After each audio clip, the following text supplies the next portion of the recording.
الخدامة اللي كانت شغالة عندنا مشت وجت مكانها واحدة تانية. من ساعة ما شفت الشغالة الجديدة وأنا قلقانة وخايفة منها ومش مرتاحة لها، معرفش ليه. حكيت لماما على اللي حاسة بيه، بس هي قالت لي إنه متهيألي وإن مفيش حاجة تقلق والموضوع بسيط، وإني حاسة بكده عشان هي جديدة ومش متعودة عليها لسه. حتى بابا قال لي نفس الكلام. ولما حكيت لأختي الأكبر مني وأختي الأصغر مني محدش فيهم اهتم، فسكت وما بقتش بتكلم في الموضوع.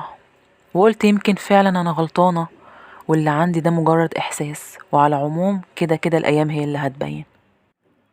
في رابع يوم شغل للخدامة لاحظت حاجة غريبة، وهي إن أختي الصغيرة بقت مبسوطة بيها وبوجودها زيادة عن اللزوم. بقت بتحبها ومتعلقة بيها وكأنها تعرفها من سنين. الموضوع لفت انتباهي، فرحت أتكلم مع أختي الصغيرة عشان أفهم إيه السبب ورا الفرحة الكبيرة قوي دي. ولما سألتها ردت عليا وقالت لي: أنا بحبها قوي يا مي، عشان هي طيبة وبتحبني. وعرفتي منين إنها طيبة وبتحبك؟ بتعاملني حلوة قوي. بس كده؟ أيوة. بس شكلك كده في حاجة عايزة تقوليها وخايفة. بصراحة أيوة، عشان هي قالت لي ما اقولش لحد، ده سر. ما انت لو قلتيلي هيفضل سر برضو محدش هيعرفه. وعد. وعد. هي قالت لي ان هي اكتر حد بيحبني في الدنيا دي، اكتر منك ومن مروة ومن ماما وبابا. طب وانت صدقتيها؟ معرفش. طيب يا حبيبتي، كويس انك قلتيلي وما تقلقيش، مش هقول لحد خالص، ولا حتى انا. ده كان صوت الخدامة اللي فجأة ظهرت بعد ما قلت الجملة دي. هي قالت السؤال ده وهي بتبصلي وعلى وشها ابتسامة مش مريحة. فضلت انا كمان بصلها ومش عارفة ارد اقول ايه. انا مش عارفة اصلا هي سمعت ولا لا، ولو سمعت فهي سمعت كل اللي قلته ولا جزء بس. رديت عليها بهدوء وقلت لها: اه، ولا حتى انتي، ده سر بيني وبين اختي وبس. فجأة لقيت اختي الصغيرة بتزعقلي بصوت عالي وهي بتقولي: ما تقوليش كده عليها يا مي، فاهمة ولا لا؟ وبعدها اختي خدت الخدامة فاتن من ايديها ومشيوا هما الاتنين وسابوني مذهولة من اللي حصل. ايه الدفاع الغريب ده عن فاتن؟ وازاي اختي الصغيرة ميرنا تتكلم معايا بالاسلوب ده؟ دي اول مرة تعملها. الحوار ده مينفعش يتسكت عليه، والست دي وراها حاجة، وحاجة كبيرة قوي كمان. بعد يومين كنا قاعدين بناكل الغدا في هدوء، وفجأة أختي الكبيرة بدأت تصرخ بصوت عالي وتعيط من غير أي سبب. احنا كلنا اتخضينا واتصدمنا.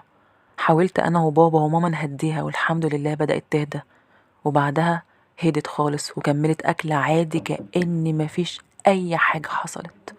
احنا استغربنا اللي بيحصل ده وما بقيناش فاهمين أي حاجة. ماما بعدها ندهت على فاتن كذا مرة لحد ما سمعتها وجت. ماما سألتها: ايه يا فاتن كنت فين؟ كنت في البلكونة بنضفها. خير يا هانم، في حاجة؟ لا تمام، روحي كملي شغلك. راحت فاتن تكمل شغلها، وبمجرد ما مشت لقيت أختي ميرنا بتقول لماما وبابا: على فكرة بقى، مي هي السبب في اللي حصل من شوية ده. بمجرد ما قالت الجملة دي الهجوم عليا بدأ. ماما وبابا وميرنا، حتى مروة نفسها أكدت كلام ميرنا اللي هو أصلا كذب وما حصلش. بس للأسف محدش صدقني، وبابا وماما زعقولي. فقمت من مكاني ودخلت أوضتي لما لقيت إن مفيش فايدة، ومقتنعين ومصدقين ومش راضيين يسمعوني. في نفس اليوم بالليل رحت أتكلم مع فاتن. قعدت معاها في البلكونة وبدأت كلامي بإني قلت لها: على فكرة، أنا عارفة إن انت السبب في اللخبطة اللي بدأت تحصل في البيت دي، وعارفة إن وراكي مصايب، بس أحب أقولك إني مش هسكت وهتصرف وهخليكي تمشي من البيت ده في أقرب وقت. وأنا موافقة، لو عرفتي تعملي كده اعملي. قالت الرد ده وسابتني ومشت. ما اكدبش عليكم، الرد بتاعها خوفني. حسيت من كلامها ان الحوار اكبر مني واصعب مما اتخيل، بس رغم كده انا قررت اني هعمل كل اللي اقدر عليه ومش هستسلم. عدى اسبوع، كنت قاعدة في الصالة مع ماما وفجأة ميرنا جت علينا وهي بتجري وبتصوت وقالت لنا: الحقوا، مروة جوه الأوضة بتاعت بابا عمالة تخنقه. قمنا احنا الاتنين جري ودخلنا على الأوضة، لقيناها فعلا عمالة تخنق في بابا، ورحنا ناحيتها عشان نخليها تسيب بابا، بس للأسف وصلنا متأخر. بابا مات، أختي قتلت بابا. دي مش بس صدمة، دي كارثة. البيت في اللحظة دي بقى مليان صويت وعياط. فضلنا واقفين مش مصدقين اللي حصل ده، وفي نفس الوقت مش عارفين نتصرف ازاي. فاتن في الوقت ده كانت تحت تشتري شوية حاجات. كلمتها على الموبايل وطلبت منها انها ترجع بسرعة، وفعلا بعدها بربع ساعة تقريبا رجعت البيت وعرفت اللي حصل ده كله.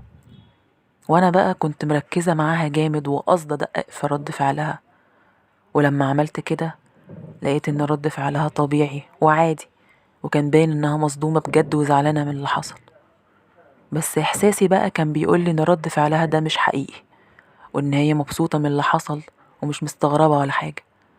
معرفش ليه كان عندي احساس قوي بكده، واحساس انها ليها علاقة بالموضوع وهي اللي خلت مروة تعمل كده. بس للأسف ده مجرد احساس، مش هعرف استفيد منه اي حاجة غير اني افضل امشي وراه لحد ما يوصلني في مرة باي حاجة تخليني اقرب من الحقيقة وافهم حاجات كتيرة مش مفهومة. بعد يومين عرفت معلومة كانت مفاجأة بالنسبة لي، وهي ان بابا ما ماتش نتيجة الخنق. ايوه، بابا ما ماتش مخنوق. قالوا لنا ان بابا مات موتة طبيعية. رغم ان المعلومة زي دي مفروض تخلينا نرتاح شوية، بس في الحقيقة انا مقتنعتش بالكلام ده. ازاي مات موتة طبيعية ولما هو كده كده كان ميت لما مروة دخلت عليه؟ امال هي كانت بتخنقه ليه؟ وليه مروة تعمل حاجة زي كده؟ وازاي تكون صدفة كده ان بابا يكون ميت وفي نفس الوقت مروة تدخل عشان تموته؟ اسئلة كتيرة جت في بالي لما سمعت الخبر ده، وانا لسه عند كلامي ان في حاجة غلط بتحصل وفي تفاصيل لسه مجهولة. ده غير ان الخدامة دي لو مشيتش في اقرب وقت ممكن مصايب تانية كتيرة تحصل اكتر من اللي حصلت. وعشان كده انا لازم اخلي ماما تمشيها من البيت على طول، وكمان لازم نشوف مروة فيها ايه وايه اللي جرالها خلاها غريبة كده وبتعمل تصرفات اغرب. اتكلمت مع ماما في الموضوع ده بمنتهى الصراحة، وحكيت لها على حاجة بتدور في بالي، كل حاجة بتدور في بالي. كنت متوقعة منها بعد اللي حصل معانا ده انها تقتنع بكلامي وتتصرف في ساعتها وتطرد الخدامة، بس ماما ما عملتش كده. ماما كانت في عالم تاني اصلا وانا بكلمها، ما كانتش مركزة معايا. الحزن مأثر عليها بشكل كبير، وبعد ما خلصت كلامي ما ردتش عليا. ايوه، ما ردتش عليا وسابتني ومشت. انا ما بقيتش عارفة اعمل ايه. قعدت افكر كتير في حل تاني وقررت ان انا اللي هطردها من البيت بنفسي. اتحركت من مكاني ورحت اشوف فاتن موجودة فين عشان ابلغها باللي ناوية عليه ده. لقيتها في المطبخ، فطلبت منها انها تسيب اللي بتعمله وتجيلي عشان اتكلم معاها شوية. وفعلا بعد 5 دقايق كنت قاعدة بتكلم معاها وقلت لها: فاتن، احنا بنشكرك جدا على تعبك الفترة اللي فاتت دي كلها، بس للأسف مش هينفع تكملي شغل معانا. ليه؟ في ظروف كده حصلت معانا في للأسف. بس أنا مش همشي. يعني ايه مش هتمشي؟ يعني لما والدتك بنفسها هي اللي تقولي الكلام ده هبقى اسمع الكلام وامشي، غير كده لا. ماما حاليا تعبانة ومش قادرة تتكلم مع حد، عشان كده هي بلغتني اقولك الكلام ده بدل منها. بجد؟ ايوه بجد. وبعدين مش هتفرق مين اللي يقول، المهم اننا مش عايزينك هنا. لقيت اختي الصغيرة بتتدخل في الكلام في اللحظة دي وبتقول: مين قال اننا مش عايزينها؟ انا عايزاها، وبطلي كذب. انت ازاي تكلميني كده يا ميرنا وقدام فاتن؟ ما تمشيش يا فاتن، انا بحبك وعايزاكي تقعدي معانا. وعلى فكرة يا مي، انا هقول لماما على اللي انت عملتيه ده، وهقول لها كمان ان انت اللي خليتي بابا يموت. خليت بابا يموت؟ ايه الكلام اللهبل ده؟ ميرنا شافتك وانت معاكي حقنة وبتديها لوالدك قبل ما يموت بنص ساعة تقريبا. ما حصلش، بابا مات موتة طبيعية. بس برضو شفتك يا كدابة. ميرنا قالت الجملة دي وسابتني ومشت. سابوني وانا مصدومة ودماغي هتتشل من كتر التفكير. من بعد اللحظة دي وانا قررت اغير طريقة تعاملي في البيت ده، وبالذات مع فاتن.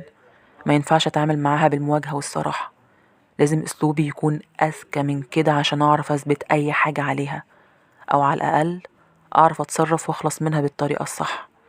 وعشان كده أنا قررت إن أبدأ معاها بالمراقبة. لازم أراقبها من غير ما هي تعرف حاجة زي كده. لازم أعرف إيه اللي وراها واللي مخبياه وبتعمل كده ليه. لازم أفهم سبب كل اللي بيحصل معانا ده في أقرب وقت. لازم ألاقي حل. من بعد اليوم ده وأنا بحاول أراقب تصرفاتها، سواء وهي لوحدها أو مع حد فينا. وفي نفس الوقت بقيت بتعامل مع كل اللي في البيت بطريقة عادية، لا هادية زيادة عن اللزوم ولا عصبية زيادة عن اللزوم، عشان محدش يشك فيا.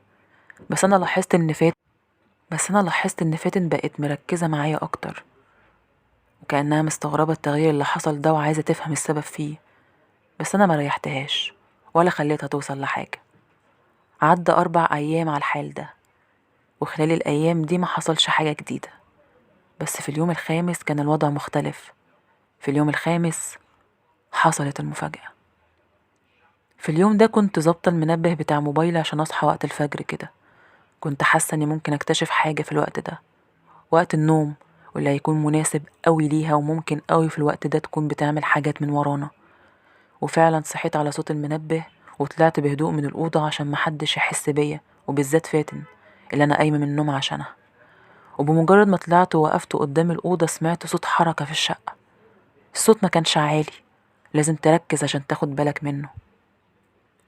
فضلت واقفة قدام الأوضة شوية، وبعد ثواني لمحت فاتن وهي بتدخل الحمام بسرعة. قفلت الباب وراها وفضلت جوه الحمام شوية، وبعدها خرجت وفي ايديها حاجة.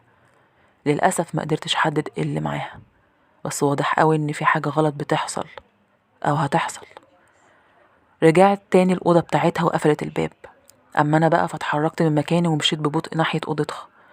وصلت قدام باب أوضتها وفضلت واقفة شوية وأنا بحاول أسمع أي حاجة من ورا الباب، بس كان الموضوع صعب للأسف ومعرفتش أسمع أي حاجة مفيدة. في اللحظة دي قررت إن أفتح باب أوضتها وأشوف إيه اللي بيحصل جوه بالظبط. وفعلا عملت كده، وفتحت الباب بهدوء جدا، ولقيت مفاجأة مستنياني. فاتن كانت قاعدة على الأرض وسط إضاءة مش عالية وبخور ريحته مالية المكان. قدامها كان في طبق فيه مية سودا وورق محروق. كانت حاطة جنبها على الأرض صور لينا وحاجات تخصنا، هي سرقتها من البيت وخلتها معاها. ده غير اني اتصدمت اكتر لما لقيتها كمان حاطة جنبها خيوط شعر، واكيد بتاعت حد فينا. كانت ماسكة في ايديها كتاب صغير صفحاته قديمة وعمالة تقرا منه وتهمس بكلمات مش مفهومة، وهي مركزة جامد كأنها في عالم تاني. لمحت في ركن الأوضة انها حاطة عروسة قماش صغيرة متربطة بخيوط لونها أحمر، وفي ايديها دبابيس مزروعة. ده غير باقي الكركبة اللي موجودة في الأوضة بتاعتها. تفاصيل الأوضة اللي شفتها في اللحظة دي كانت مرعبة، ده غير التفاصيل اللي ما قدرتش اخد بالي منها. الصدمة بالنسبة لي كانت كبيرة قوي، صدمة خلتني مشلولة مكاني مش عارفة اعمل ايه، ولا حتى عارفة افكر. وفجأة لقيت فاتن بتكلمني وبتقولي: تعالي يا مي ادخلي. انا اتفاجئت لما لقيتها بتقولي الجملة دي بمنتهى الهدوء، وكأنها عارفة اني موجودة من اول لحظة فتحت فيها الباب، وكأنها مش فارق معاها اشوفها ولا ما اشوفهاش، وكأنها بتعمل حاجة عادية خالص. فضلت متسمرة مكاني ما بتحركش، فلقيتها بتعيد الجملة تاني وبتقولي: تعالي يا مي ادخلي، ما تخافيش. اتحركت ببطء لقدام وسبت الباب مفتوح. كنت في اللحظة دي حاسة بمشاعر مختلفة. كنت مرعوبة ومصدومة ومتضايقة، ده غير إحساس إن عايزة أنتقم منها بأي شكل بعد ما اكتشفت إنها بتاعت أسحار وأعمال. وقفت قدامها مباشرة وقلت لها: إيه اللي بتعمليه ده في بيتنا؟ مستغربة صح؟ مستغربة إني مش هاممني وعادي إنك تعرفي اللي بعمله وما تهزتليش شعرة. أنا قلت إنك وراكي حاجة وكبيرة كمان، بس محدش صدقني. بس ليه تعملي فينا كده؟ ليه؟ عشان تستاهلوا، وتستاهلوا أكتر من كده كمان. يعني إيه؟ وليه نستاهل؟ إحنا عملنالك إيه طيب؟ عملتوا كتير قوي، ده كفاية إنكوا كنتوا سبب في موت أختي. أختك؟ أيوة أختي اللي كانت شغالة عندكم هنا من سنة وكنتوا بتعاملوها وحش، وبعد كده طردتوها من غير سبب. قطعتوا عيشها ومصدر رزقها وخليتوها تتقهر على حالها وتموت. إحنا عملنا كده؟ شكلها حكيتلك معلومات غلط. لا مش غلط، أختي كانت بتحكي لي كل تفصيلة بتحصل معاها، كانت بتتكلم معايا كل يوم، أنا عارفة عنها كل حاجة. اختي دي كانت اقرب حد ليا وانتوا حرمتوني منها، وعشان كده كان لازم انتقم منكم، وما لقيتش طريقة اعمل بيها كده غير ان اشتغل عندكم خدامة وادخل بيتكم واعرف اتصرف في كل حاجة في الشقة براحتي واقلب حياتكم لجحيم. بس اسكتي، ما تتكلميش، انتي اساسا دورك لسه ما جاش. يعني السبب في اللي حصل لينا كلنا زي ما انا قلت؟ امال هيكون مين يعني؟ ايوه انا اللي خليت اختك الكبيره مش طبيعيه وعايشه بتتعذب بسبب السحر والاعمال اللي انا عملتها، وانا اللي خليت اختك الصغيره تبقى زي الخاتم في صباعي واثرت عليها وخليتها تحبني وتنفذ كل طلباتي عشان تسهل عليا كل حاجه انا عايزه اعملها، ولو محتاجه حاجه في البيت ومش عارفه اوصل لها هي تعمل كده بدالي. ده غير انها بقت بتدافع عني وتهاجمك انتي. انا برضو اللي كنت بقول هي تعمل ايه وتقول ايه وما تعملش ايه وتتصرف ازاي في البيت ده، وهي بصراحة مطيعة، مفيش طلب طلبته منها الا وعملته. ده غير باباك اللي انا موتته بنفسي ومن غير ما حد يكتشف انها موتة مش طبيعية، وكمان خليت اختك تقول كلام ضدك وان انتي السبب في موته، مع انها بنفسها ساعدتني في ان اخلص منه. حتى مامتك الايام اللي فاتت بدأت اثر عليها هي كمان واخليها في عالم تاني، ودلوقتي ما فاضلش غيرك انتي. اوعي تكوني فاكرة ان خلاص كده استكفيت من اللي حصل، لا، لسه اللي جاي اتقل واكبر، لسه مكملة لحد ما احس اني خلاص اخدت حق وحق اختي. لو كنت فاكرة ان اللي فات ده اوحش حاجة تبقي غلطانة. حسيت وانا بسمع الكلام ان هقع من طولي. انا كنت عارفة انها السبب وانها بتعمل حاجة غلط، بس ما كنتش متخيلة انها عملت فينا كل ده. ما كنتش متخيلة انها جواها كمية الشر دي. انا كنت فاكرة ان لما اكتشف اللي وراها هقدر اتصرف واحل المشكلة، بس دلوقتي بقول لنفسي يا ريتني ما اكتشفت ولا عرفت اي حاجة. انا دلوقتي في ورطة اكبر مش عارفة هخرج منها ازاي. ده غير اني مش عارفة هيحصل فيا ايه دلوقتي، مش عارفة هي ناوية على ايه معايا، خصوصا بعد ما انا عرفت كل حاجة خلاص وما بقاش في اي حاجة مستخبية. انا مش بس مرعوبة دلوقتي، انا حاسة باحساس اكبر واكتر من كده بكتير قوي.